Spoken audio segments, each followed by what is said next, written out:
Nos acompaña, sí, claro. Nos acompaña Sergio Whisky, que es diputado nacional de Cambiemos por la provincia de Río Negro, Mirta Tundis, diputada nacional del Frente Renovador, Eugenio Semino, defensor de la tercera edad de la Ciudad de Buenos Aires, y también Gustavo Estivaris, que es secretario legal y técnico de la ANSES. Ahora vamos a hacer algunas preguntas técnicas, porque no solamente hubo anuncios para jubilados, sino también para los beneficiarios de la asignación universal por hijo. Pero para preguntarle a Tundis, ¿tenía razón Basavilbaso? ¿Están mejor hoy los jubilados?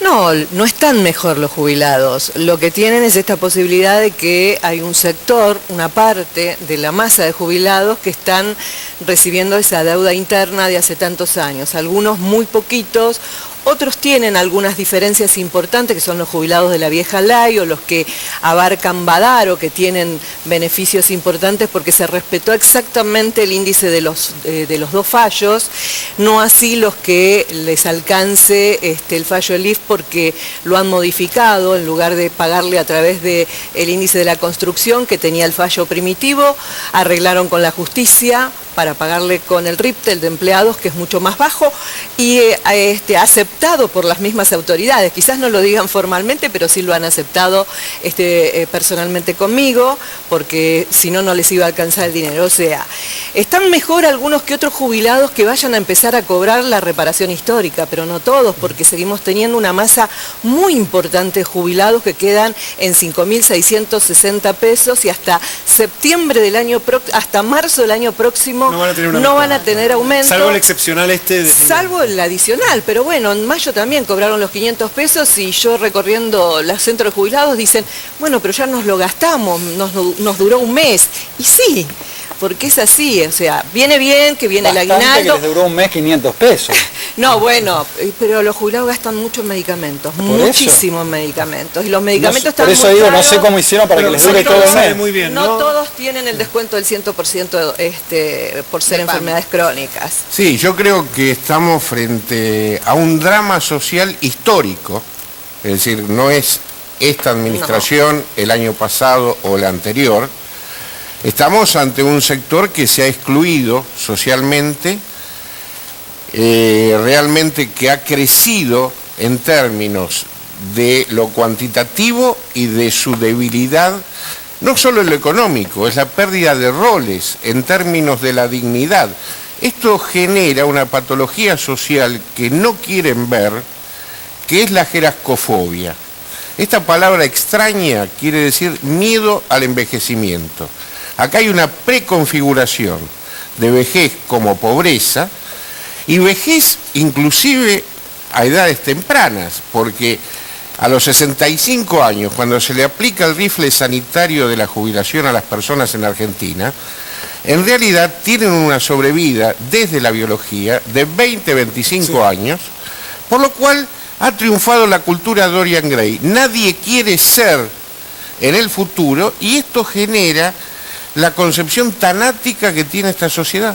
Es decir, no es solo un tema de 1.000 pesos, 500, o integramos a este sector o nos seguimos haciendo cargo de este drama y desintegración social que luego se convierte en las conductas más violentas que puede tener una sociedad. Ahora, Whisky, lo que están diciendo es, más allá de los anuncios, este gobierno todavía no logra encontrarle una solución al problema de los jubilados, que sigue siendo el mismo de siempre.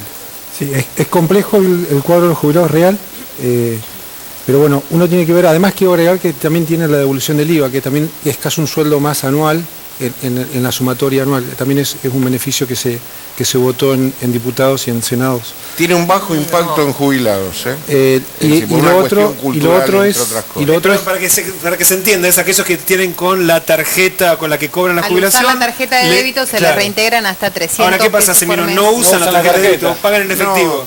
No, son para las mínimas, están acostumbrados el jubilado, perdón, No, por favor. Están acostumbrados a ir a retirar la plata del cajero. Sí impactan la asignación universal en los planes sociales, en los jubilados no, pero además con otro agravante.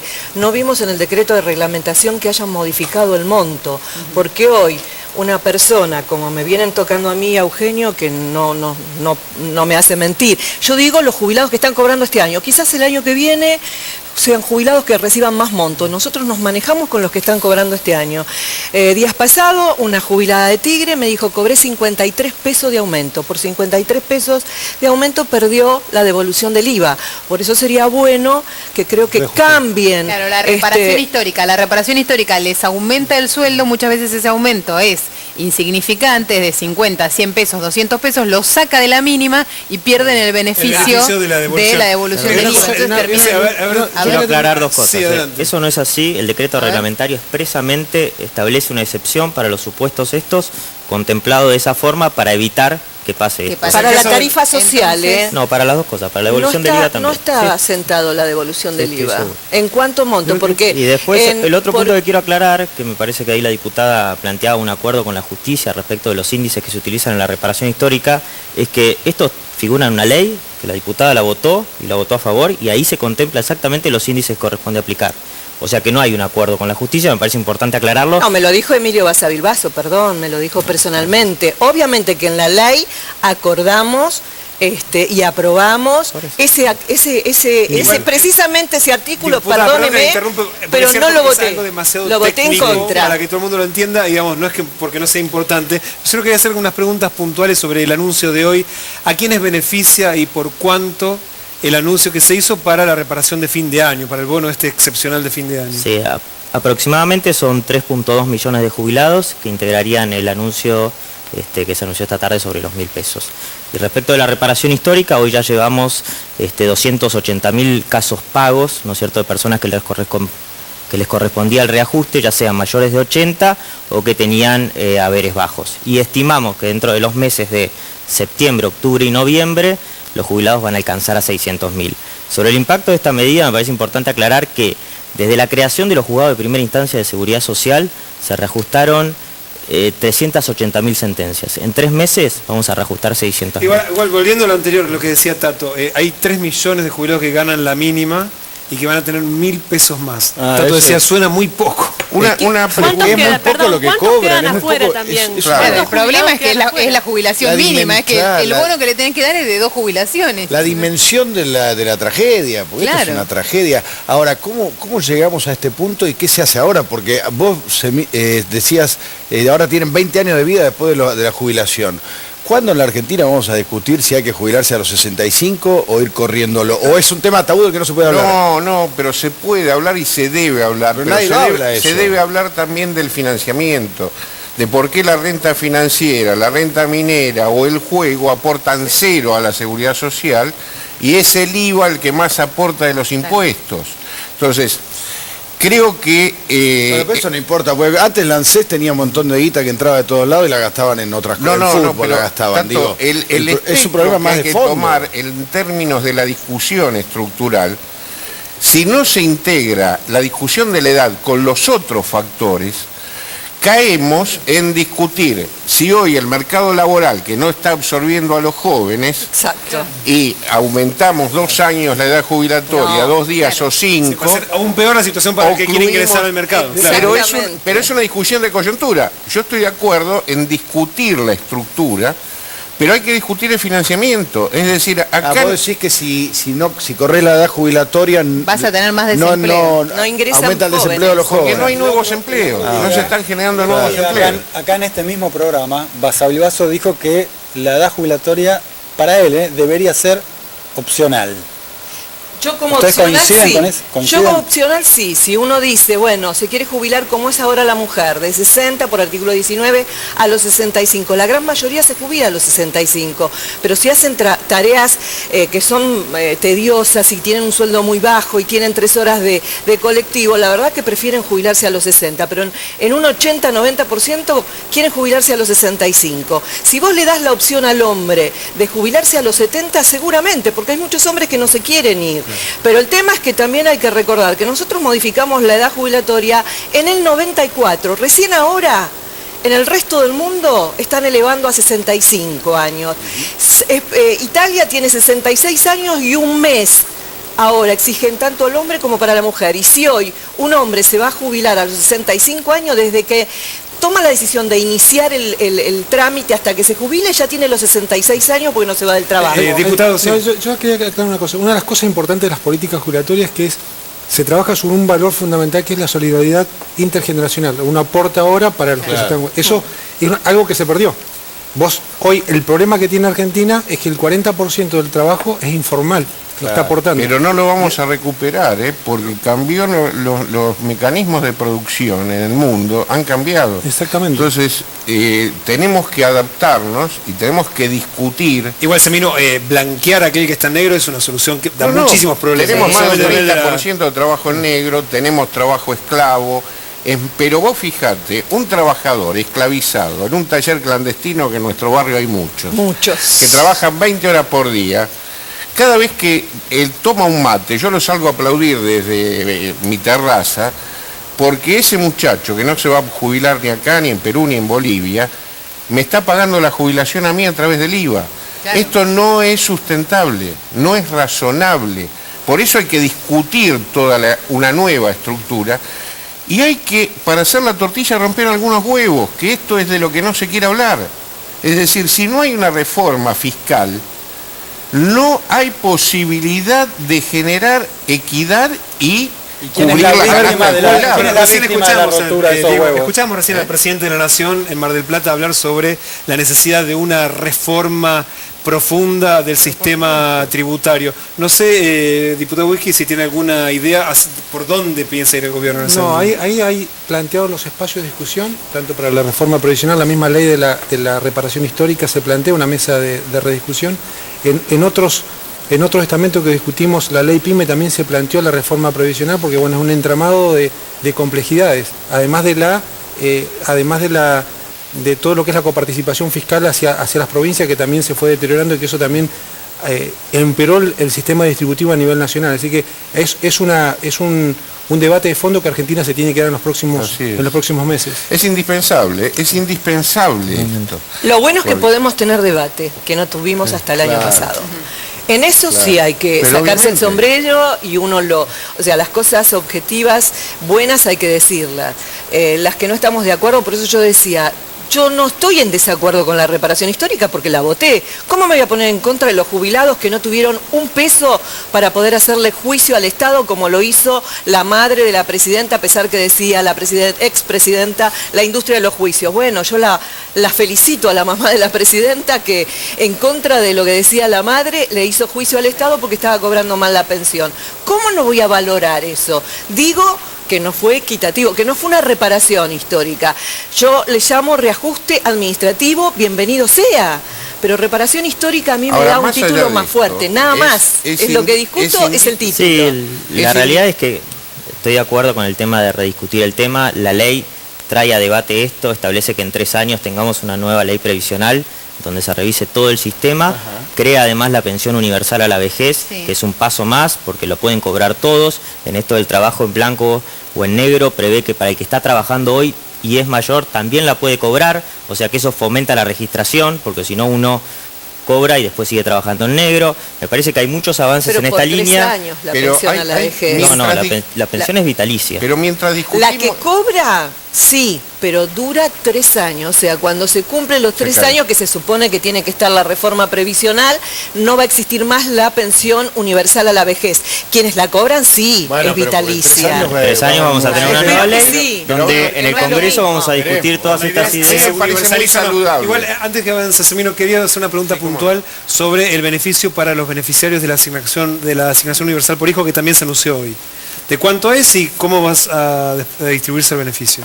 Bueno, efectivamente también es para todos aquellos que hoy perciben la asignación universal por hijo. ¿De cuánto es? De 1.000 pesos también. De 1.000 pesos. Ahora, si una familia tiene 3, 4 o 5 hijos con el beneficio, ¿le corresponden 1.000 por cada uno de ellos? No entiendo que el monto es total, ¿no? No, es uno por familia. Es uno por hogar.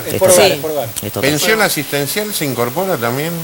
Porque no está detallado. Dice jubilaciones y pensiones, pero no habla de pensiones no contributivas. Las pensiones asistenciales son sobre todo las que cobran los discapacitados, que son un 70% de lo que es la jubilación a la pensión mínima. Y no dice, por lo menos en el anuncio. Del índice de pobreza que se conoció hace poquito, ¿cuántos son jubilados? Mira, hay un tema, nosotros calculamos... Hablan un 8%. Más o menos, pero nosotros calculamos la canasta del jubilado desde hace 10 años semestralmente, porque no había cálculo alguno. En el último cálculo con precios de agosto, nos dio con gastos de vivienda 13.000 pesos. Con alquiler, dice usted. Sí. Alquiler, mantenimiento de una casa... un jubilado. Un jubilado, un 20% más, y son 2 jubilados porque los gastos fijos son los mismos. Son los más importantes. Ahora bien, estamos en 5.000. Tenemos que fijar, ¿por qué uno dice los 1.000 del bono no alcanzan? Porque la brecha es enorme. Es enorme, claro. Es enorme, y mientras discutimos lo que tenemos la panza llena, a qué sistema vamos, tenemos que resolver esto, porque se nos mueren en el camino.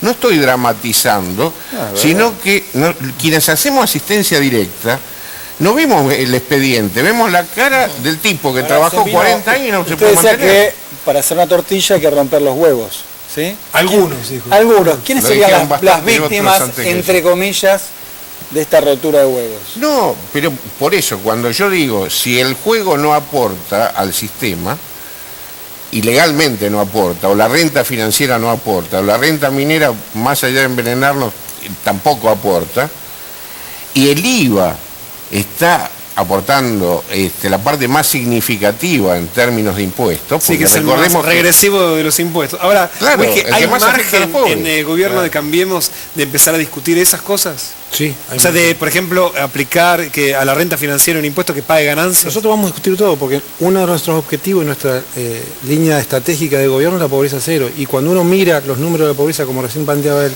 y mira los sectores donde impacta la pobreza, los jubilados son los más impactados.